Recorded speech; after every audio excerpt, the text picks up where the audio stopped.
naiyak na nga po ako kasi dami pong basher na anak ko. Kuya lang eh. Mama ni Carla tila hindi na rin po nakatiis at nagsabi na rin po kay Kalinga Prab at kita naman po natin sa ating intro, no?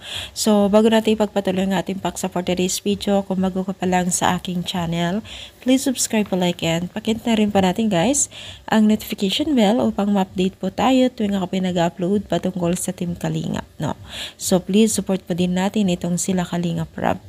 Alam niyo ba guys na itong mama ni Carla at tila hindi na rin po siya nakatiis na maglabas po ng kanyang hinanakit, no?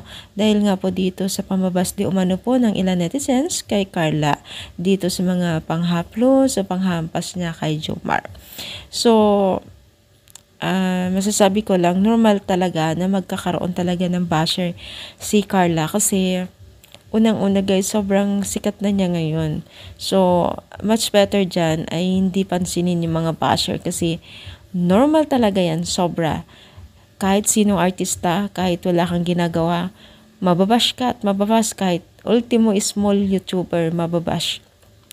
Pero naintindihan natin ang mama ni Carla dahil siguro wala pa siyang alam talaga sa larangan ng social media. Punong-puno ng pambubuli. Punong-puno po ng mga taong negatibo at walang magawa sa buhay.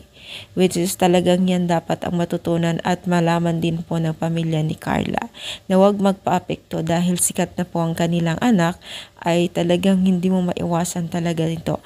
Pero sana naman po no, sa mga basher dyan ni Carla ay manahimik na lang tayo kasi hindi tayo nakakatulong sa kanila. Lalo't naman po itong magulang niya ay medyo mabait talaga sila, as in mabait talaga. Di sila sanay sa ganyan. Kaya anong masasabi ninyo? Karapat dapat ba talaga na ganitong mangyayari? Comment down.